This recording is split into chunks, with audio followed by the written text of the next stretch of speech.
Noong Martes, ika-23 ng Mayo, 1,991 bihirang bagyo ang tumama sa Golpo ng Thailand na nagpataob sa drill ship na Seacrest. 91 sa 97 na miyembro ng tripulante ang hindi nakaligtas. Isang serye ng mga pag-upgrade at kalkulasyon ang kinuwestiyon. Ang Unoc Oil Corporation ay isang Amerikanong kumpanya ng petrolyo na nagbula pa noong huling bahagi ng ika-19 na siglo. Ang punong tanggapan nito ay nasa El Segundo, California at ito ay may mahalagang papel sa mga proyektong enerhiya sa loob at labas ng bansa. Ang UNOEL ay mahalagang bahagi ng Centgas Consortium. Inatasan sila na itayo ang Trans-Afghanistan Pipeline na mag-uugnay sa rehiyon ng Caspian sa pamamagitan ng Afghanistan papunta sa Indian Ocean. Naging komplikado ang proyekto matapos ang pagkupkub ng Taliban sa Kabul noong 1976, ngunit nakahanap ng paraan ang UNOCL na makipagtulungan sa Taliban upang maitayo ang pipeline. Noong Agosto 2005 pinagsama ng Unocol ang buong upstream petroleum business nito sa Chevron, kaya naging ganap na pag-aari ng Chevron ang Unocol. Kahit natigil na ang UNOCL bilang independenteng entidad, patuloy pa rin itong gumagawa ng aktibidad sa ilalim ng Union Oil Company of California na ngayon ay bahagi ng Chevron. Ang drill ship na Seacrest ay dating tinawag na Scan Queen bago pinalitan ng pangalan. Itinayo ito ng Far East Livingstone Shipbuilding Limited sa Singapore, pag-aari ng UNOCL Corporation at pinapatakbo ng Great Eastern Drilling and Engineering Company. Ito ay nakarehistro sa Panama at natapos noong 1977. Ang barko ay may sukat na 110 metro ang haba, 21 metro ang lapad at may ilalim na 7 metro sa ilalim ng tubig. Alinsunod sa mga kinakailangan ng Mobile Offshore Drilling Units o MODU code, ang barko ay may mga lifeboat at kagamitang pangkaligtasan upang maprotektahan ang buong tripulante. Ang SOLIS o Safety of Life at Sea Regulations noong panahong yon ay nagtatakda na dapat may mga lifeboat para sa buong tripulante sa magkabilang gilid ng barko. Kapag inilunsad, ginagamit ng Seacrest ang Kelly at rotary table sa gitna ng drill floor para hawakan at paikutin ang drill string. Dumaan ang drill string sa Kelly na siyang humahawak at nagpapaikot sa drill string sa rotary table. Simula 1981 ang Seacrest ay nagbabarena ng mga balon ng gas para sa UNOCL sa Golpo ng Thailand. Kapag nagbubutas, ang barko ay nakaangkla sa well site gamit ang 8 angkla na nakapalibot dito. Bawat angkla ay may bigat na 14 na tonelada at nakakabit sa barko gamit ang mga wire cable na 50 mm ang kapal at mahigit 2,000 metro ang haba. Noong tag-init ng 1,900 at 89 sumailalim ang Seacrest sa pagkukumpuni at upgrade, pinalitan ang lahat ng kable ng angkla at in-upgrade ang sistema ng pagbabarena. Pinalawak at pinatibay ang derrick para masuportahan ang top drive. Ang malaking top drive DC motor ay ikinabit sa mga guardrail sa loob ng derrick. Ang grill string ay isinabit at iniikot mula sa itaas. Matapos ang mga pagbabagong ito sa Seacrest, muling tinasa ang katatada ng rig at inaprubahan ng American Bureau of Shipping (ABS) ang mga kalkulasyon. Ang top drive drill system ay nagtaas ng sentro ng grabidad. Upang mapababa ang sentro ng grabidad at gawing mas matatag ang barko, isang oil tank sa deck ang ginawang drill water tank at 2 void spaces ang ginawang oil tanks. Hindi nasuri ang rig matapos ang maintenance at upgrades, at walang stability test para tiyakin ang mga kalkulasyon ng sentro ng grabidad. Agad itong ibinalik sa Golpo ng Thailand para ipagpatuloy ang pagbabarena. Sa Golpo ng Thailand, ang drill ship na Seacrest ay nasa gilid ng isang tropical na bagyo simula pa noong Martes, ika-31 ng Oktubre, 1989. Nakaangkla ito at nagbabarena sa Platong Field. Nagsana puwersa ang militar at serbisyong pagtataya ng lagay ng panahon sa dagat ng Thailand sa isang pribadong serbisyo ng panahon para magbigay ng impormasyon tungkol sa bagyo sa lokal na kasosyo ng UNOCL, ang Mitsui Oil Exploration Company. Tumpak nilang nahulaan ang daraanan ng bagyo papunta sa operational zone ng Seacrest. Hindi pinansin ng supervisor ang babala ng bagyo at sinabi sa team na wala namang bagyo sa Gulf of Thailand sa 50 taon, kaya magtrabaho pa rin. Noong Nobyembre 2 Martes, nagpatuloy ang pagbabarena kahit lumalakas ang bagyo. Pagsapit ng 2:00 ng tanghali, tanaw na sa abot ang awang bagyo, mga 70 milya timog silangan ng Seacrest at ang hangin sa barko ay umaabot na sa 25 knots, paminsan-minsan ay humahampas hanggang 38 knots. Lalong lumakas ang bagyo buong araw hanggang Biyernes, Nobyembre 3.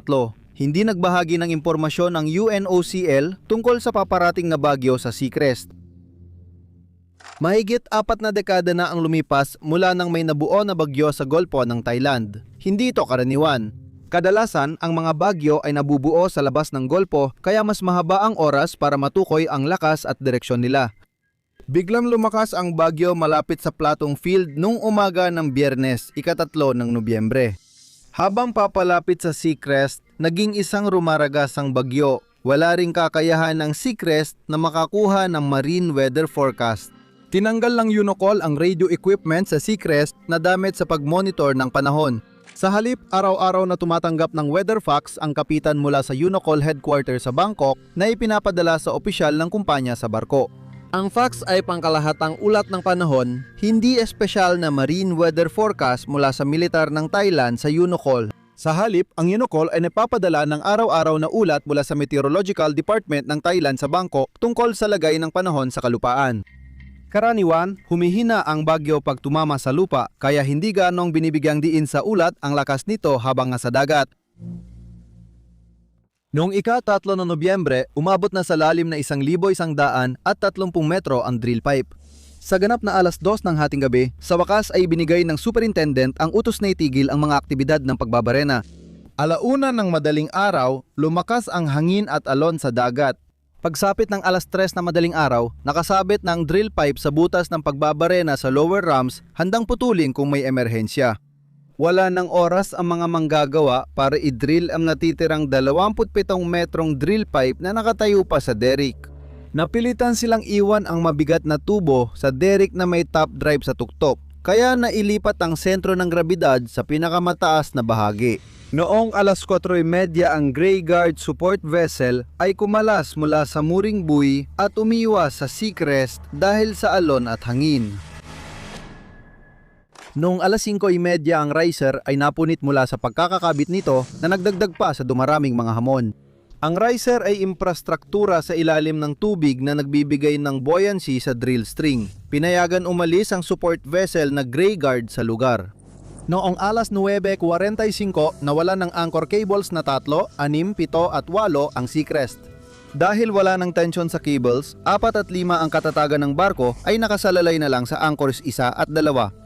Mula 9:55 hanggang 10:40 pabukso-bukso ang komunikasyon sa radyo dahil sa pagkawala ng kuryente. Nakikita ng mga support vessel sa lugar na nananatili sa posisyon ang Seacrest. Noong 10:00 natayo ang UNOCL ng emergency center sa Bangkok para tumulong sa kanilang mga barko. Ang mga lookout sa Platong platform ay handa para sa posibleng pagsagip sa dagat.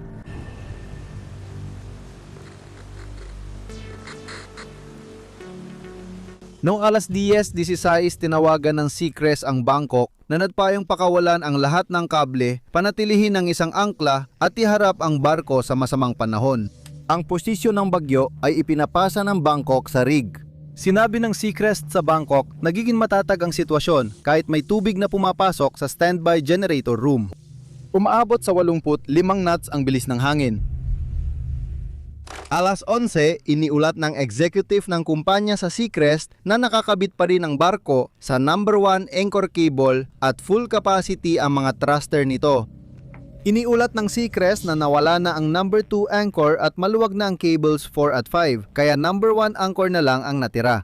Nag-abiso ang Bangkok sa barko na kapag naputol ang number 1 anchor cable, kailangan nilang pakawalan ang cables 4 at 5. Noong 12:17, dumaan mismo sa ibabaw ng Seacrest ang mata ng bagyo.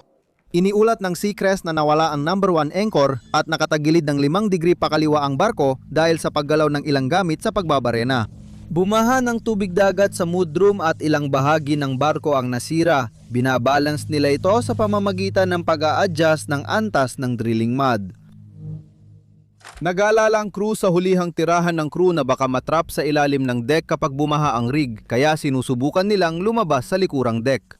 Habang umuuga ang rig at humahampas ang mga alon sa deck, desperadong kumakapit sa mga rehas at naghahanap ng matibay na pwesto ang mga lalaki. Gumamit si Kent Nolan ng fire hose bilang lifeline para mahawakan ng mga lalaki. Ang lifeline na ito ang tumulong sa crew na lumabas sa hulihang tirahan ng crew at manatiling nakakapit habang nasa deck. Alas 2:50, sinubukan ng Seacrest makipag-ugnayan sa drillship Robrete 4 ngunit hindi nakuha ang mensahe. Alas 1:26, nagpadala ang Seacrest ng huling komunikasyon nito. 5 degree ang pagkakiling pakaliwa at natanggal na ang drill pipe. Unukla at hukbong dagat ng Thailand ang namumuno sa paghahanap at pagsagip. Walang emergency response plan ang Unocall kaya nag-improvise sila habang nagpapatuloy. Gumamit sila ng helicopter, bangka at diver sa operasyon ng pagsagip. Noong Sabado, Nobyembre 4, may helicopter na nakakita sa tumawab na barkong palutang-lutang ng baliktad mga 4 na nautical miles mula sa balon. Pumasok ang mga diver sa tumawab na barko para hanapin ang natrap na crew, habang ang supply boat at helicopter ay naghanap ng posibleng nakaligtas sa dagat. Nakita ng mga diver ang 2 bangkay sa bridge ng barko, walang nakaligtas. Noong Linggo, Nobyembre 5, nakapaglibot na ang mga supply boat at helicopter ng Unocall sa loob ng 30 milyang radius mula Seacrest. Ang area ng paghahanap ay ayon sa United States National Search and Rescue Manual, walang natagpuang nakaligtas. Noong ika-5 at ika-6 ng Nobyembre, natagpuan ng mga bangkang pangisda ng Thailand at Thai Navy ang 6 na nakaligtas mula sa 2 grupo, 70 milya hilagang kanluran ng Seacrest. Ngayon, hindi sinunod ng UNOCL ang US Search and Rescue Manual at tinukoy na lang ang posibleng direksyon ng pag-anod ng mga nakaligtas base sa alon, hangin at agos sa kondisyon ng bagyo.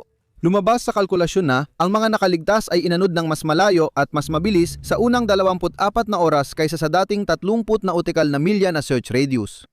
Inilipat ng UNOCL ang kanilang paghahanap sa rehiyong ito. 4 na Thai survivors ang nagsampa ng kaso sa UNOCL para sa personal na pinsala at ang mga pamilya ng nawawalang tripulante ay nagsampa ng kaso dahil sa pagkamatay dahil sa kapabayaan. 2 pangunahing dahilan ang tinutukan nila. Una, sinisisi nila ang UNOCL dahil hindi nito inilikas ang mga hindi mahalagang tauhan at hindi inihanda ang Seacrest sa paparating na tropical cyclone ayon sa marine forecast.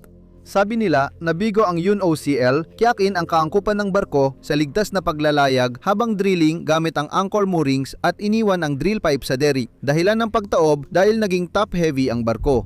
Bilang bahagi ng kanilang depensa, kumuha ang legal team ng UNOCL Thailand ng isang pribadong kumpanya na tinatawag na Failure Analysis Associates Incorporated o FAA. Nagsagawa ang FAA ng masusing investigasyon tungkol sa mga pangyayari na may kaugnayan sa pagkawala ng barko. Sinusuri ng FAA ang kondisyon at disenyo ng barko, epekto ng panahon, operasyon ng paghahanap at sagip, at mga safety protocol. Hindi in-interview o isinama sa investigasyon ng kumpanya ang testimonya ng mga Thai na nakaligtas. Hindi pinansin ng kumpanya ang marine forecast mula militar ng Thailand sa UNOCL bago dumating ang bagyo. Nagsagawa sila ng pagsusuri at napagpasyahan na pasado sa pamantayan ng American Bureau of Shipping ang barko. Ang pagdagdag ng top drive unit at conversion ng drill, tubig at oil tanks bilang ballast ay napa-improve ng katatagan nito. Napansin din nila na walang record ng kalkulasyon o sertipikasyon mula sa ABS tungkol sa katatagan ng barko matapos ang mga pagbabago para sa top drive. Nalaman din nila na nagkamali ang UNOCL sa kalkulasyon ng sandaling matutumba ang barko dahil sa hangin. Sa kabila ng mga pagkakamali sa kalkulasyon at kakulangan sa pagsusuri, iniulat nila na noong tumaob ang barko, nasa loob pa rin ito ng katanggap-tanggap na pamantayan sa katatagan. Pagkatapos, binigyang diin nila na ang manual ng operasyon ng barko ay may mga tagubilin na nagpapahintulot na lumampas ang patayong sentro ng grabidad ng barko sa tinatanggap na limitasyon na maaaring magpababa ng katatagan. Gayunpaman, sabi ng FAA na hindi yon mahalaga dahil sa araw-araw na operasyon, nananatili ang barko sa ibaba ng pinakamataas na pinapayagang patayong sentro ng grabidad bago ito tumaob. Iniulat ng FAA na karamihan sa mga tripulante ay nagtipon sa pangunahing deck malapit sa mga istasyon para sa paglikas sa barko. Ngunit ayon sa mga nakaligtas, karamihan sa mga tripulante ay nagtipon sa likurang deck. Napagpasyahan ng FAA na tila nakakayanan ng barko ang dagat at hangin ng maayos hanggang sa makasalubong ito ng mas malalaking alon na nagdulot ng pagtaob. Di sang-ayon ang mga nakaligtas. Sabi nila, nahirapan ang barko sa hangin at alon kaya ito tumaob. Inirekomenda ng FAA na walang sapat na batayan ang kaso. Kinuha ng UNOCL ang FAA para imbestigahan ang mga aksidente. Kahit may nakita silang kakulangan sa stability ng disenyo at operations manual, inirekomenda pa rin nilang ang Seacrest ay legal na karapat-dapat sa dagat. Kung kinuha sila ng mga biktima, iniisip ko kung magiging pareho pa rin ang kanilang rekomendasyon. Matapos ang negosasyon sa Houston, Texas, nagkasundo ang UNOCL at pamilya ng mga namatay, naiwasan ang paglilitis at naayos ang lahat ng habol. Si Kent Nolan na naglagay ng lifeline para sa crew ay namatay sa tulay ng barko kasama ang kapitan ng tumaob ang Seacrest. Natagpuan ng mga diver ang bateryang orasan ng barko. Nakatigil ito sa alas 1:50 ng hapon, ang oras kung kailan tumaob ang Seacrest.